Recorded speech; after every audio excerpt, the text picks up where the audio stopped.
Ես Դավիթ Հաղաբեկյանն եմ, սա Սփորթքասթի հերթական թողարկումն է, հիշեցնեմ, որ Սփորթքասթի տեսագրությունը կարող եք դիտել մեր Facebook-յան էջում, Հանրային ռադիոյի, իհարկե մեր ռադիոյի հիմնական կայքում եւ YouTube-յան ալիքում։ Այսօր իմ հյուրն է Հայաստանի ազգային հավաքականի նախկին ֆուտբոլիստ, ՆՈԱ ակումբի նախագահի խորհրդական Ռոբերտ Արզումանյանը։ Պարոն Արզումանյան, շնորհակալ եմ իմ հրավերը ընդունելու համար։ Խոսելու ենք մեր ազգային հավաքականի մասին, ամանանտ առիթը կա, շատ թարմ առիթ է, իհարկե մեզ համար նաեւ հայ ֆուտբոլասերի համար բավական ցավալի պարտություններով արդյունքն ենք մենք քննարկելու Վրաստանի հետ է ազգային ազգերի լիգայի այդ անցումային խաղերում play-off խաղերում B դիվիզիոնի ուղեգիր վաստակելու մենք ցավոք ձախողեցինք մեր հավաքական այսպիսի արդյունք ունեցավ ձեր առաջին տպավորությունները Շնորհակալություն հրավերի համար անցած մեր երկու խաղերը ոչ այդքան տպավորիչ էին թե թիմային մակարդակով թե նաև անհատական, բայց անհատական ֆուտբոլիստների ոչ լավ խաղը ես չի ասի թե դա ֆուտբոլիստների ոչ լավ որակ ունենալու պատճառն է, այլ երևի թե այն հոգեբանական վիճակը, այն միջավայրը երևի թե որը նախորդել է թե հավաքականի նախորդ արդյունքների մասով, թե մարզիչների փոփոխությունների, թե նաև թիմում որոշ ֆուտբոլիստների հեռացվելու, յետ բերելու տարբեր խնդիրների պատճառով Վրաստանի հավաքականը մեզանից ուժեղ էր, պետք է ընդունենք այդ փաստը, ոչ միայն հաշիվներն էին դրա մասին խոսում, ֆուտբոլում կարող է լինի այնպես, երբ որ թիմը խոշորել պարտվի այդ օրը, բայց այսպես ասած բախտի գործոն լինի, նույնիսկ 3-4-0 պարտվելու դեպքում շատ խաղեր եղել են, որ բախտի գործոնը դեր է խաղացել։ Դուք նկատի ունեք, այսինքն եթե հավասար խաղ է նույնիսկ գնում, բայց որևէ մի թիմը լավ իրացնում է իր հնարավորությունները, իսկ մյուս թիմը ցավոք նույնիսկ հնարավորությունները շատ ունենալով, ավելի շատ քան մրցակիցը, բայց չի կարողանում դա իրացնել։ Սա այդ դեպքը չէ։ Իհարկե, ֆուտբոլում երաշխավորել չես կարող հաղթանակը, այն ինչ կարող պետք է անես մաքսիմում հաղթես, դա process-ն է, այսինքն մարզումների ընթացքում փորձես հաղթել մաքսիմալ ճիշտ պատրաստվել եւ գալ խաղին այսինքն ինչ մարզել ես ճիշտ փորձես դա անես խաղադաշտում կհաղթես թե չէ ֆուտբոլը շատ միլիոնավոր գործոններից է այսպես ասած կազմված շատ հնարավոր է մեկ թիմ կատարի 25 օրինակ պայմանական թիվ եմ ասում հարված բայց հաղթի մյուս թիմը առանց հարված կատարելու ինքնագոլ լինի կամ դու մի թիմ առաջին րոպեներին կարմիր քարտ ստանա, չնայած կարմիր քարտերի մեծ մասն իրականում ֆուտբոլիստի մեղքն է, 90%-ը, 95%-ը իմ կարծիքով, կամ վերջին 5 րոպե մի քանի բաց թողես, սա ուղղակի օրինակներ են։ Պետք է փորձել գնահատել խաղի որակը, process-ը, մարզիչը նոր մարզիչ է, այստեղ համ մարզչին մենք կարող ենք ունենալ հարցեր, համ ոչ, քանի որ այսինքն եւ օբյեկտիվ եւ սուբյեկտիվ պատճառներ կան։ Ավելի շատ օբյեկտիվ էր մեր պարտությունը, որովհետեւ մենք եթե տեսնենք թե մեր մրցակիցը բնականաբար ոչ Անգլիայի հավաքականն էր, ոչ Իսպանիայի, բայց մեր մրցակիցը մեծ առաջընթաց է գրանցել ոչ միայն ազգային հավաքականը, վրացական ֆուտբոլը մինչև 21 տարեկանների հավաքականը լավ արդյունքներ է գրանցում մինչև 19, մինչև 17 իրանց ֆուտբոլում ֆունդամենտալ փոփոխություններ արել են վերջին 10 տարուց եւ ավել ժամանակահատվածում, իսկ ֆուտբոլիստներն էլ top առաջնություններում հանդես եկող շատ լավ որակով ֆուտբոլիստներ են Եվրոյին մասնակցեցին, ինչքան էլ մեզ մոտ կար խոսակցություններ, որ նրանք C լիգայից անցան, այո, բայց C լիգան պետք է դեռ հաղթել եւ հաղթելուց հետո պետք է նաեւ ավելի ուժեղ հավաքականի հաղթել, որ հաղթեցին Հունաստանի հավաքականին, բայց դա միայն այսպես ասած այսբերգի գագաթն է, իրանց ֆուտբոլում կատարում են process-ներ։ Ռոբերտ, տեսեք, մենք ինչ դիտարկեցինք խաղերի այս երկու խաղերի ընթացքում։ Զուտ խաղային իրավիճակի մասին ենք խոսում դեռևս այդ խնդիրների, որոնց մասին դուք նշում եք, նաև վրացական ֆուտբոլի զարգացման այդ մոդելի մասին, քիչ հետո ավելի մանրամասն դրանք անդրադառնանք։ Հիմա մենք ինչ տեսանք երկու խաղերում, թե Երևանում, թե Թբիլիսիում, այդ խաղի առումով։ Վրաստանի թիմը այո ունի լավ կատարողներ, տարբեր դիրքերում։ լավ բավական լավ բարձրորակ ֆուտբոլիստներ, բայց նաև թիմային խաղն է ակնհայտ լավը, այսինքն իրենք շատ քիչ են, շատ նվազ թվով են սխալներ թույլ տալիս փոխանցումների մեջ։ Մեզ մոտ դա չտեսանք 2-3 փոխանցում գնդակի կորուստ, իրենց մոտ գնդակի կորուստը շատ ցածր տոկոս ուներ, շատ ցածր, նույնիսկ այն պարագայում հասկացանք այնտեղ կարճ փոխանցումներով էին հիմնականում Վրաստանի հավաքականը կարճ եւ միջին փոխանցումներով է խաղում, այդտեղ կորուստը այո իսկապես կարող է օբյեկտիվ պատճառով էլ նաեւ քիչ լինի, որտեղ փոքր տարածության վրա ավելի հեշտ է դիպուկ փոխանցում կատարել, քան թե մեծ տարածության վրա, բայց իրենք դա շատ հմուտ են, այսինքն թիմը բավական խաղացված է եւ այս մարզիչով, ֆրանսիացի մարզիչով իրենք բավական երկար ճանապարհ անցան։ Այո, խոսենք կոնկրետ խաղից, որտեղ փոփոխությունների մասով համ խոսանք, համ մենք պետք է խոսենք կոնկրետ խաղից, որտեղ յուրաքանչյուր հավաքական, յուրաքանչյուր թիմ կոնկրետ խաղում ունակ է հաղթել յուրաքանչյուր թիմի։ Նայեք, իրենք այս պահին գտնվում են ոչ միայն ֆուտբոլիստները, անհատ ֆուտբոլիստները լավ մարզավիճակում, ոչ միայն իրենք ավելի երկար աշխատել են Սանյոլի գլխավորությամբ, իրենք ունեն էմոցիոնալ գտնվում են ավելի բարձր, այսպես ասած, երևի թե գագաթնակետում այս պահին, իրենք ունեն հավատ մեկը մյուսի հանդեպ, իրենք ավելի կապված են կարծես թե իրար հետ, մեր ֆուտբոլիստները մեկ ճշտում անեմ, ես վստահ եմ եւ հենց խաղը նայելիս, մեր յուրաքանչյուր ֆուտբոլիստ իր հնարավորությունների մաքսիմումն է արել, բայց այլ հարց է, որ այդ հնարավորությունների մաքսիմումը ամենաարդյունավետ ձևով դրսևորվի, իսկ ամենաարդյունավետ ձևով դրսևորվելու համար խաղին պետք է պատրաստվել հնարավորինս ճիշտ կապերով, առաջադրանքներով, մարզչի գիտելիքների փոխանցման տեսանկյունից, երբ որ կապերը շատ ամուր են լինում, այո, մարզիչը պետք է ցանկություն ունենա, անի դա շատ կարևոր է ֆուտբոլիստները, որ իրանք իրար հետ լավ լինեն, այսպես ասած, էմոցիոնալ կապ ունենան, բայց կոնկրետ խաղի համար շատ կարևոր է, որպեսզի ֆուտբոլիստները կոնկրետ հստակ մարզումների ընթացքում ճիշտ առաջադրանքներ ստանան, կատարեն, պատրաստվեն, ավելի շատ կապերով, կիսապաշտպաններ այդ մոտիկ կապերի ֆուտբոլիստները, այդ ժամանակ, երբ որ գիտեն ինչ են անում ճիշտ առաջադրանքներով, բնականաբար մարզիչը նոր է եւ այլն, բայց կարճ ժամանակում էլ հնարավոր է։ Այդ ժամանակ թե մեկ անհատ ֆուտբոլիստն է լավ խաղում, նա նաեւ կարող է լավացնել, լուծել իր խաղընկերոջ խնդիրը։ Այդ կապը բերում է արդեն նպատակի համախմբվածության։ Նպաստում է իր բոլոր խաղանկերների ընդհանուր արդյունքի։ Այդ իսկ պատճառով մեր յուրաքանչյուր ֆուտբոլիստ, չասեմ վատ խաղաց իր հնարավորություններից ցածր։ Յուրաքանչյուրը չկար ֆուտբոլիստ, որ իր հնարավորությունները չափով խաղաց, որտեղ մեր ֆուտբոլիստներն էլ մենք էլ ունենք լավ ֆուտբոլիստներ, լավ որակի ֆուտբոլիստներ։ Վրաստանի հավաքականը իր խաղացվածությամբ բնականաբար ավելի այս պահին բարձր դիրքերում է։ Բնականաբար իրենք խաղում են լավ առաջնություններում, շատ ֆուտբոլիստներ ունեն։ Ոճը ավելի հանգիստ էր։ Իրանք ավելի քիչ էներգիա էին ծախսում, թե լինելով գնդակով, թե ավելի իրենց գործողությունների վրա վստահ լինելով։ Բայց իրենց մոտ կա մի էներգետիկա, որը ես կարծում եմ, որ կողքից նայելով դեռ մեզ մոտ ձևավորված չէ։ Դրա մասին կանդրադառնանք։ Դրա մասին այո խոսենք։ Տեսեք, Ռոբերտ, նաև կապավինեմ ձեր փորձին որպես ֆուտբոլիստի, ով խաղացել է հավաքականում բավական շատ խաղերում եք մասնակցություն ունեցել։ Երբ որ դուք ձեր ակումբներում, որտեղ հանդես եք եկել, այնտեղ ենթադրենք մի ոճի ֆուտբոլ է դավանել գլխավոր մարզիչը։ Երբ որ գալիս եք հավաքականում կարծես ֆուտբոլային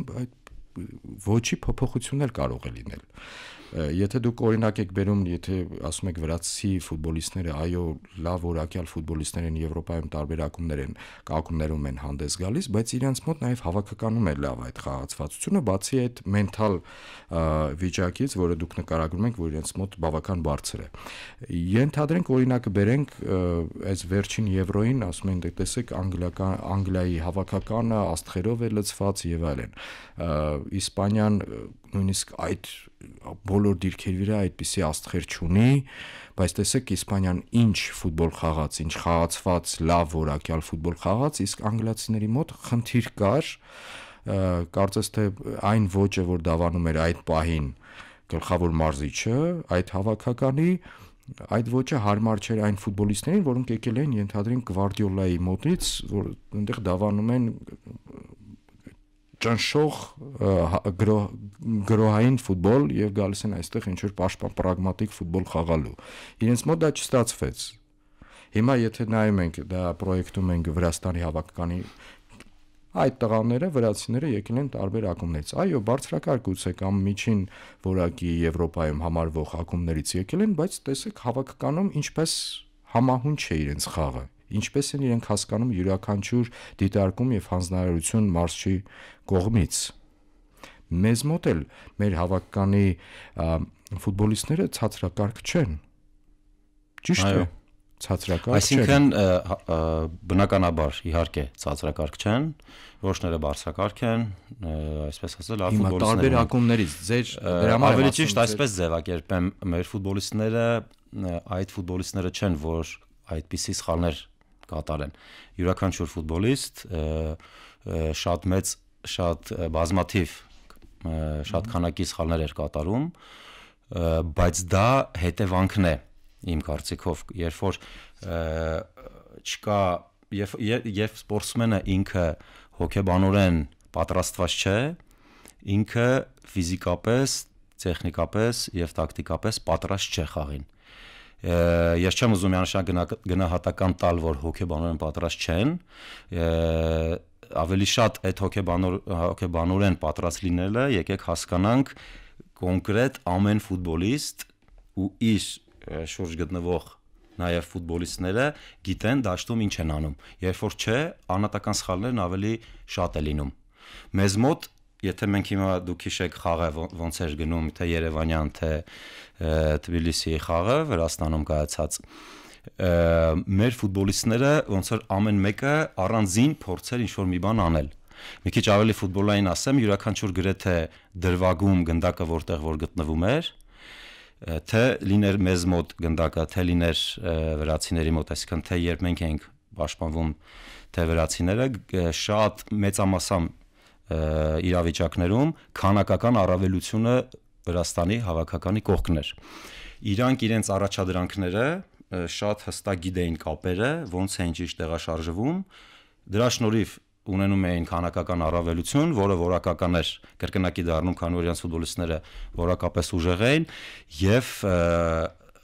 այսպես ասած այդ առաջադրանքների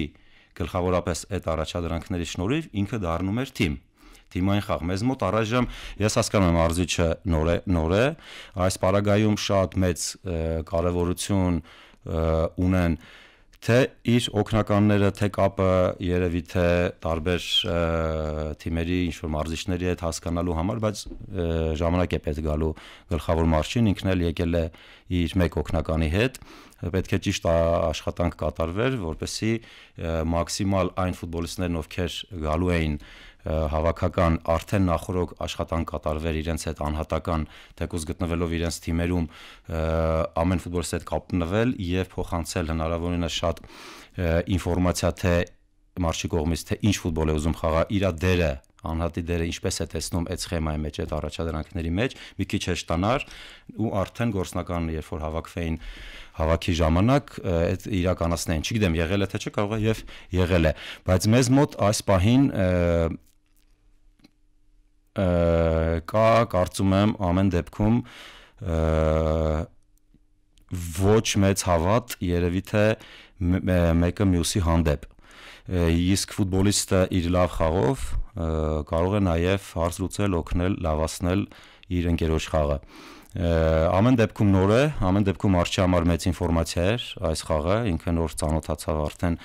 այսպես ասած իրական դաշտում ֆուտբոլիստների հետ դեռ շատ ինֆորմացիա կստանա ու մեծ աշխատանք կա կատարելու հուսանք որ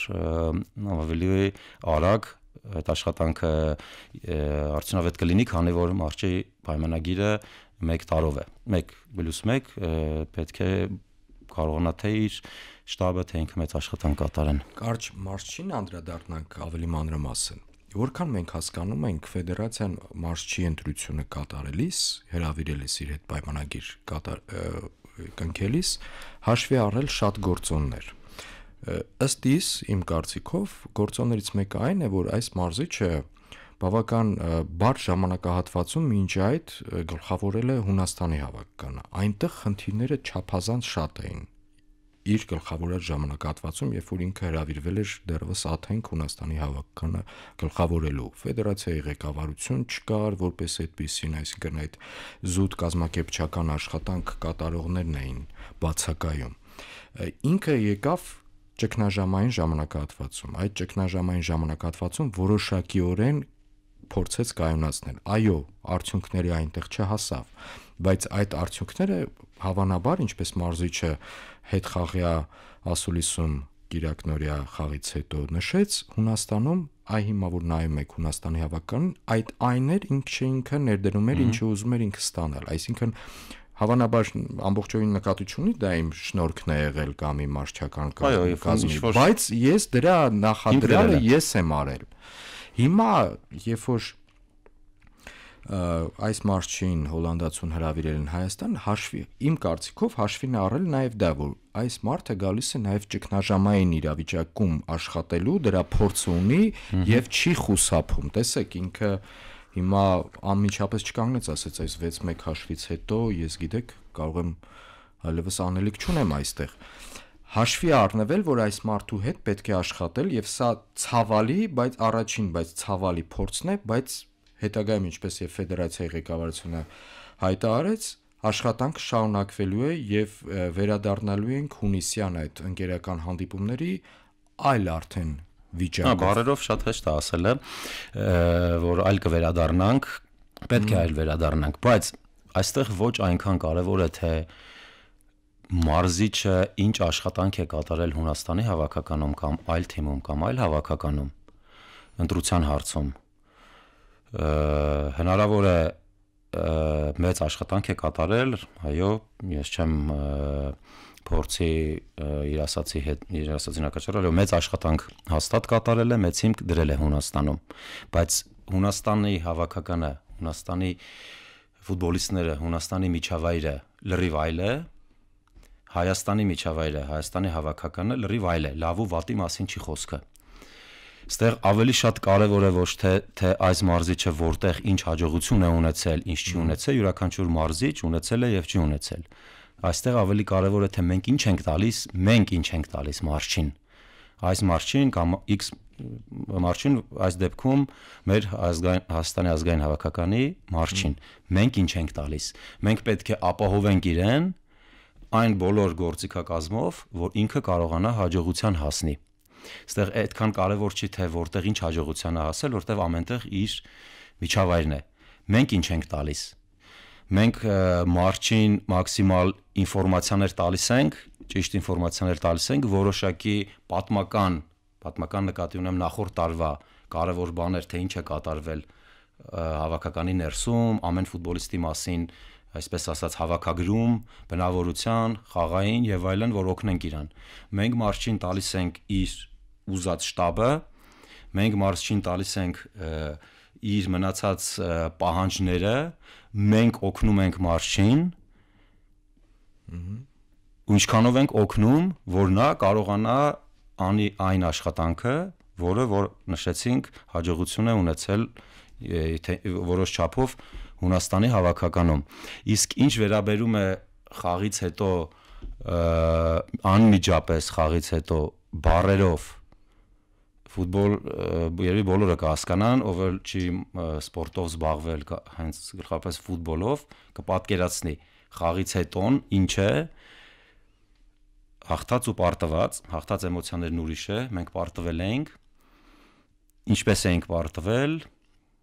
ինչ հավաքականի դեմ էինք, ինչպես պարտվել, յուրաքանչյուր պարտություն խաղ, թե ինչ էմոցիաներ կան բոլորի մոտ, ֆուտբոլիստների մոտ։ Դա ամենալավակի իմանան ֆուտբոլիստները, մարզիչները, բայց կպատկերացնեն ինձ թվում է երկրպագուները։ Դուք պատկերացնում եք հանդերձարանում,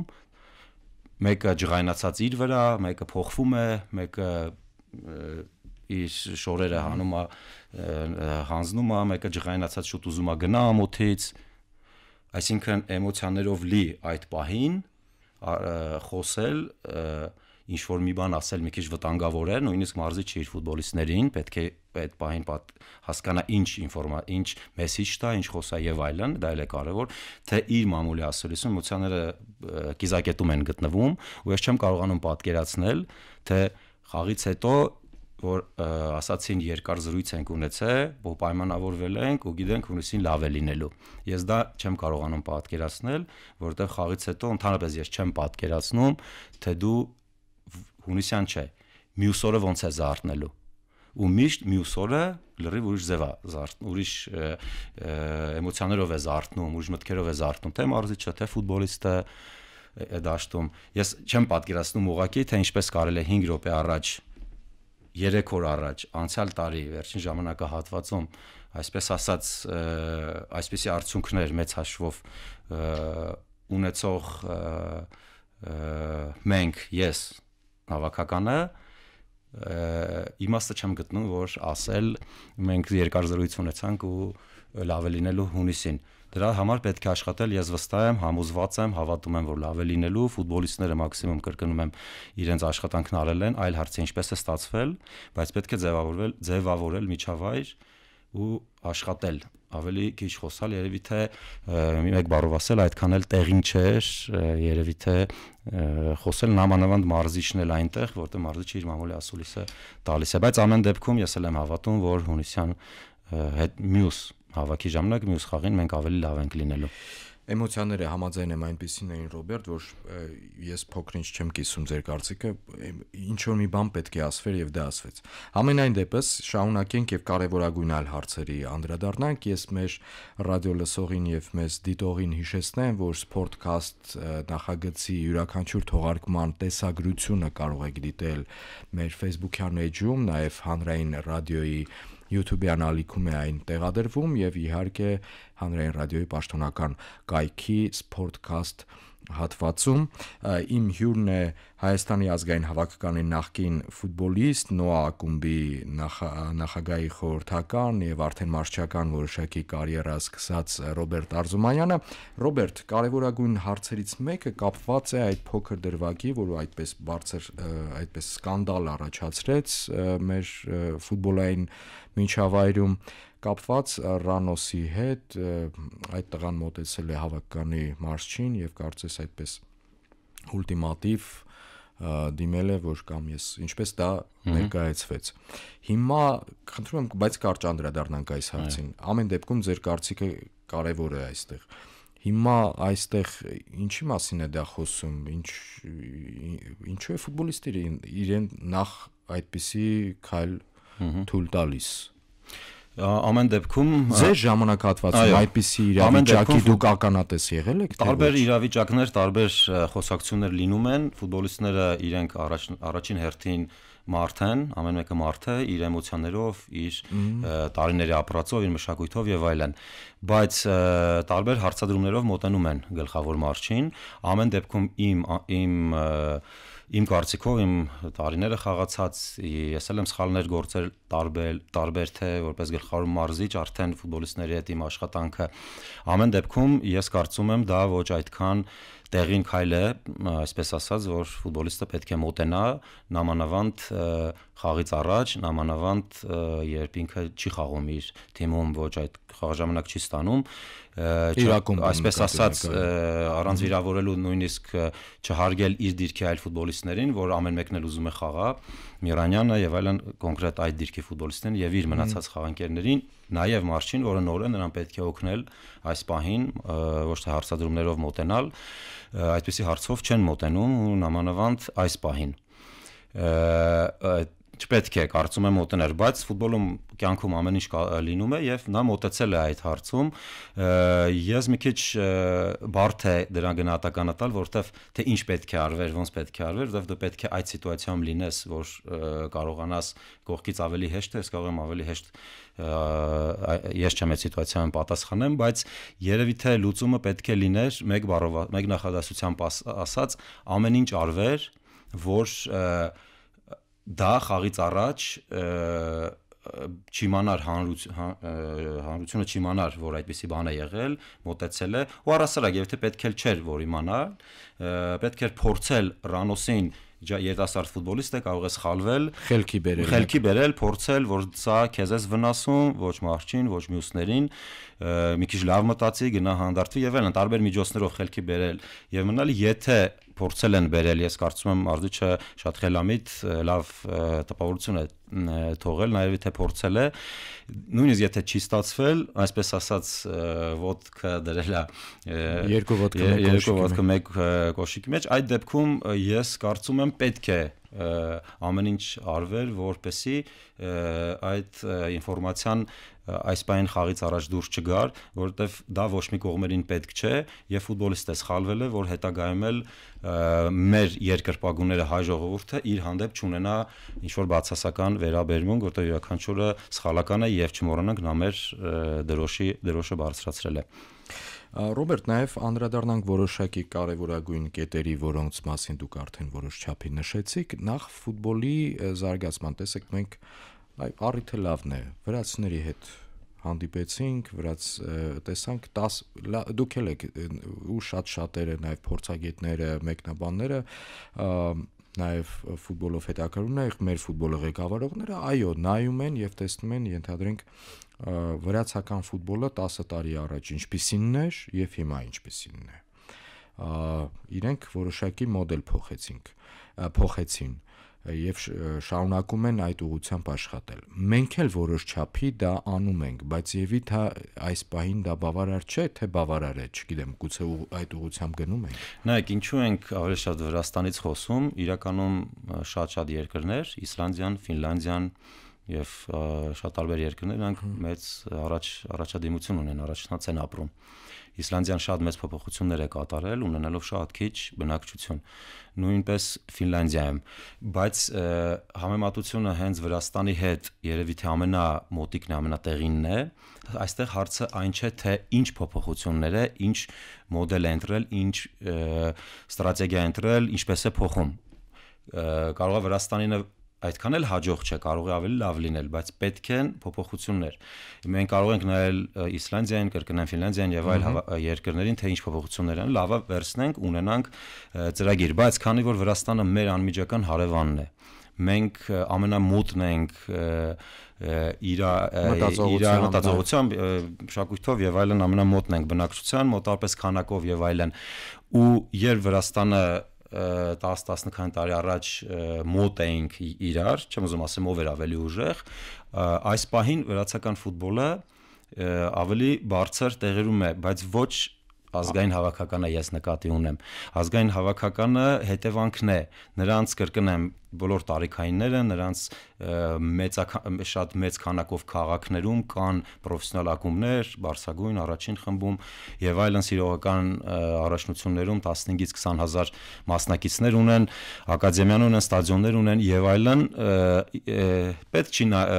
այսպես ասել նայենք Վրաստանին, պետք է նայենք Վրաստանին էլ, նայենք մյուս երկրներին էլ եւ փորձել հասկանալ որն է եւ փոփոխություններ անել, բայց իրենք կատարել են 12-13 թվականից սկսած փոփոխություններ եւ մեծ քանակի լավ ֆուտբոլիստներ ունեն եւ շատ ակումբներ ունեն, շատ քաղաքներում դաշտեր ունեն, ստադիոններ ունեն, ինֆրաստրուկտուրաներ ունեն, ես կարծում եմ ամոթ բան չկա, ինչքան էլ խոսենք, կարելի է խոսել եւ տեսնել որտեղ է լավը, որ պետք է նայենք մեր շուրջը, գուցե եւ կերտենք եւ շարունակենք կերտել մեր ուղղությունը։ Ռոբերտ, տեսեք, մի կարևոր հարցերից մեկն էլ, եթե մենք համեմատականներ ենք անում վրացական ֆուտբոլի հետ, այո, հավաքական իրենց ուժեղ է, իրենք ունեն բավական շատ վրացի ֆուտբոլիստներ, լեգիոնականներ, որքեր հանդես են գալիս եվրոպական առաջնություններում, այդ թվում նաև առաջատար առաջնություններում, որակյալ ֆուտբոլիստներ են, բայց իրենց ակումբային ֆուտբոլը,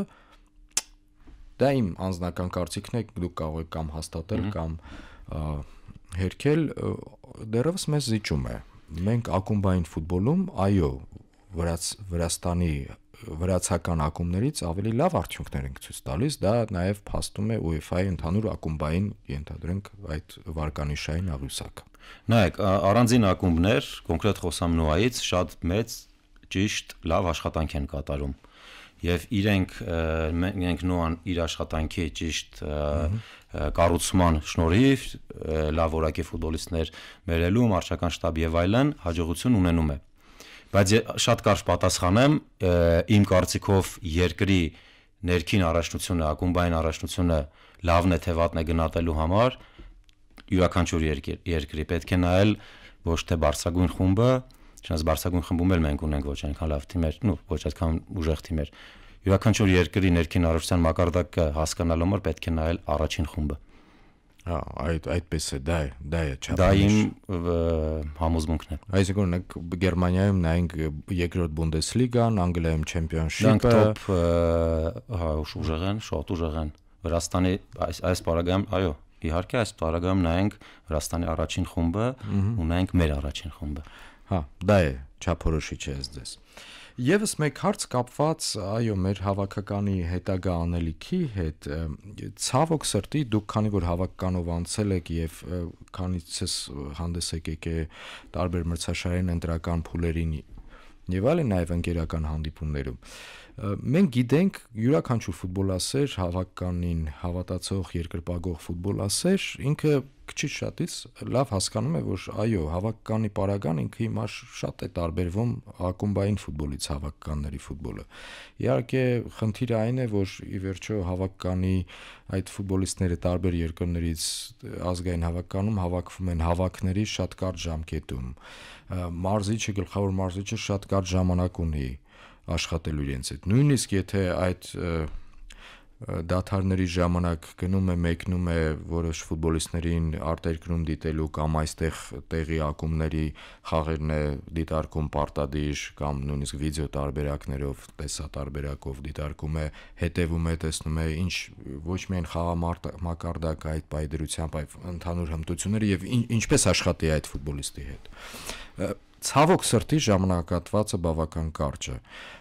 եւ մենք տեսնում ենք, որ այո ապրիլ, մայիս դեռևս կա, մինչև հունիսյան այդ երկու ընկերական հանդիպումները, այդուհետև այդ ընկերական հանդիպումների այդ շնորհիվ էլ մեր հավաքականը նախապատրաստվելու է աշնանը արդեն աշխարհի առաջնության ընտրական փուլին, որտեղ բավական բարդ է լինելու, որտեղ գուցեև մեր այսպես բախտը չի բերե, բավական ուժեղ հավաքականներ են հանդես գալու մեր խմբի, այսինքն Պորտուգալիայի հավաքականը կլինի, Հունգարիայի հավաքականը, որը վերջին 5 տարում բավական վերելք է ապրում եւ հաջողություններ ունենում եւ խոշոր մրցաշարերում հանդես է գալիս։ Հունգարական ֆուտբոլը դարձյալ զարթնել այդ 50-ական, 60-ականների իրենց գեղեցկությունից հետո։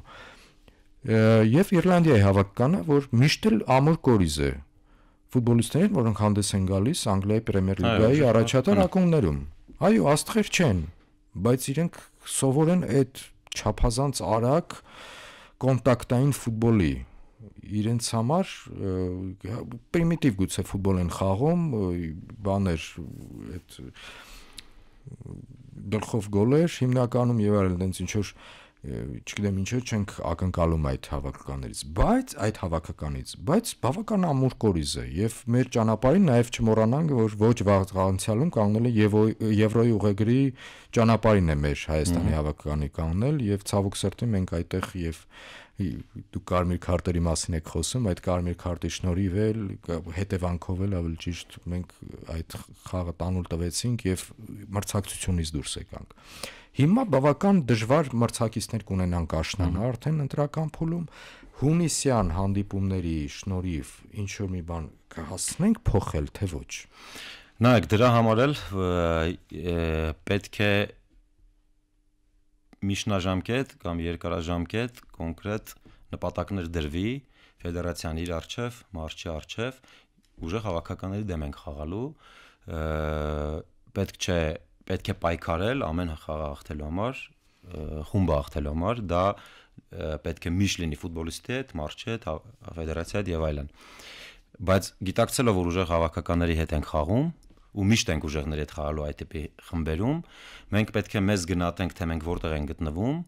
ու մենք Գերմանիայի կամ Իսպանիայի հավաքականը չենք, մարզչին 1 տարով բերենք, դարձար աշխարհի չեմպիոն, շարունակում ես, եթե ոչ, ապա չես շարունակում։ 3 տարվա կամ չգիտեմ 4-5 տարվա հասկանալ ճիշտ մարզիչ ենք բերել, ապահովում ենք իրան ամեն ինչով ու դնենք նպատակներ։ Դա նպատակներ տարբեր կարող լինեն, կարճաժամկետ 1 տարվա, Մեր պրիորիտետը ամենակարևոր բանը հաղթանակը միշտ վերջնարդյունքը պետք է մտածել հաղթանակի համար, բայց այս տարի օրինակ մեզ պետք է որ մենք աշխատենք խաղը դնելու վրա, ձևավորենք օրինակ 18-20 ֆուտբոլիստների այն բազան, այն 5 կորիզը, այս ոճի մեջ երիտասարդացն էլ կարող է դա լինել տարբեր առաջադրանքներ առաջին տարվա համար։ Երկրորդ տարին զարգացնենք բնականաբար դա մշտական է խաղը, փորձենք ներգրավենք ավել ֆուտբոլիստ, փորձենք ավել բաներ ստանանք։ Առաջին եւ երկրորդ տարվա ընթացքում մենք կհաղթարենք խմբային փուլը, կհայտնվենք Եվրոյում կամ աշխարհի առաջնությունում, ֆանտաստիկ է, շատ լավ է, միշտ ամեն խաղ խաղում ենք հաղթանակի համար։ Բայց նոր երրորդ տարում արդեն կոնկրետ դնենք նպատակը, որ մենք պետք է հաղթենք, մտնենք Եվրո։ Ես դրա համար այդպես պետք է կարծում եմ նպատակները դրվի։ Այո, երկարեց։ Կոնկրետ Մենք նպատակ հասկանում ենք նաև ֆեդերացիայի ընտրությունը, որ 1 տարով է այդ պայմանագիրը։ Ի վերջո 1 տարվա ընթացքում այդ ընտրական մրցաշարը կավարտվի։ Ինձ ուղղակի հետաքրքրում է մեկ հարց, որ ես կուզեմ լսել, 1 գումարած 1։ Ինչպես պետք է հասկանանք այս մարզչի հետ լավ աշխատեց, որ շարունակենք, եթե մեզանից ուժեղ հավաքականների դեմ ենք խաղալու Պորտուգալիայի, Հունգարիայի, Իռլանդիայի։ Արդյունքից, խաղի որակից, թե ինչից։ Այդ հարցին իրականում իրենք պետք է ունենան եւ հետաքրքիր կլինի մեզ էլ երկրպագուներին էլ դրա համար ասում պետք է ավելի երկար միջնաժամկետ կամ երկարաժամկետ ունենալ նպատակներ դնել, հասկանալ, ապահովել մարզչին ամեն ինչով եւ այլն, մարզչի մասին խոսք չկա։ Ուղղակի մարզչին Հայաստանից չեն, հա, նրան 1 տարի առնվազն եւ եթե պետք կգա, որ հասկանա ֆուտբոլիստներին։ Հա, հասկանա, նաև դիտարկի, ծանոթանա, նաև անհատապես զրուցի, չնայած մարզիչը նշեց, որ բավական տասնյակներով արդեն առանձին զրույցներ ունեցել է ֆուտբոլիստների հետ, չեն կարող ասել երկար զրույցներ են կարճ են ունեցել, դե ամենասկանդալային զրույցի մասին մենք իմացանք, դա այլ զրույց էր։ Եվ վերջին հարցերից մեկը խնդրում եմ շատ կարճ, կապված, օրինակ ինձ դա շատ է հետաքրքրել եւ նախախաղի ասուլիսում ես գլխավոր մարզչին այդ հարցը տվեցի, ինչով է այս գլխավոր մարզչի ֆուտբոլը մեր հավաքականում դրված տարբերվելու իր նախորդներից, այսինքն ձեռագրով տարբերվելու է թե չէ։ Լավ հարց է։ Մեր մարզիչը ինձ պատասխանեց, որ գիտեք, մենք մեծ հաշվով առաջնորդվելու ենք յուրաքանչյուր մրցակցի, այսինքն յուրաքանչյուր առանձնացված մրցակցին առանձին ծրագրով ենք պատրաստվելու, հասկանալու ենք ինչպես ենք այդ մրցակցի դեմ խաղալու։ Իհարկե փոքրինչ ինչ հետաքրում էր այլ բան, ինձ հետաքրում էր մենք գրոհային ֆուտբոլ ենք դավանելու, մեր հավաքականը դավանելու, պրագմատիկ ֆուտբոլ ոչ եք ավելի շատ ուզեցել հասկանալ։ Ինքը դեռևս ես հասկանում եմ, ինքը դեռևս որպես խելամիտ եւ փորձառու մարդ, ինքը այդպես առաջ չի ընկնում, գիտես, ես հիմա խաղալու եմ գվարդիոլական ֆուտբոլ եմ դնելու մեր կամ չգիտեմ Սեմիոնեի ֆուտբոլը կտեսնենք այս առաջիկա խաղերում։ Պրագմատիկ, չէ, ինքը ասեց ես կտեսնեմ, ես սխեմաներ կփոխեմ, հավանաբար ենթադրում եմ, որ 4-3-3 կամ 3-4-3, ի խոսքով այդ 5 պաշտպանից եւ կհրաժարվի, ենթադրում եմ կգանք 4 պաշտպանի մոդելի։ Դուք ինչ եք կանխատեսում այստեղ։ Չեմ կարող կանխատեսել, եթե շաբլոնի նայենք, որ հոլանդացի է 4-3-3 ավելի շատ գնդակով, բայց այժմ ֆուտբոլը շատ է փոխվել եւ տարբեր երկրների մարզիչներ տարբեր ֆուտբոլ իմ անձամբ իմ կարծիքը, որ թիմը պետք է իմանա, հասկանա եւ լավ կատարի, թե առանց գնդակ պաշտպանական գործողությունները տարբեր հատվածներում դաշտի հնարավորինս քիչ պահեր թույլ տա մրցակցին, որպեսզի ունենա, թե գնդակով խաղը տարբեր հատվածներում ինչպես պետք է թիմը իմանա, ֆուտբոլիստներն իմանան ոնց են գրովում, առաջխաղացում, եզրափակում եւ ինչքան հնարավոր է գոլային պահեր ստեղծենք։ Չեմ կարող կանխատեսել, թե կոնկրետ ինչ ոճ է ունենալու։ Ես իմ անձամբ իմ որպես իմ արչական փորձով, իմ պատկերացմամբ պետք է յուրաքանչյուր սիտուացիայում էլ ֆուտբոլիստները թիմը իմանա ինչպես արձագանքի։ Շնորհակալ եմ Ռոբերտ, շնորհակալ եմ մեր հրավերել ընդունելու համար։ Ես մեր ռադիո լսողին եւ մեզ դիտողին YouTube-յան ալիքում հանրային ռադիոյի մեր Facebook-յան էջում եւ իհարկե մեր այս թողարկման տեսագրությունը այն դիտողներին, ովքեր որ կտեսնեն մեր կայքում, հիշեցնեմ, որ իմ հյուրն էր Հայաստանի ազգային հավաքականի նախկին ֆուտբոլիստ, շատ ակումբներում, նաև Հայաստանի ակումբներում հանդես եկած եւ այժմ մարզչական կարիերայով զբաղված եւ այս պահի դրությամբ Նոա ակումբի նախագահի խորհրդական Ռոբերտ Արզումանյանը։ Շնորհակալ եմ, Ռոբերտ, դարձյալ կրկնվում եմ։ Սա Sportcast նախագծի հերթական թողարկումն էր։ Ես Դավիթ Հաղաբեկյանն եմ։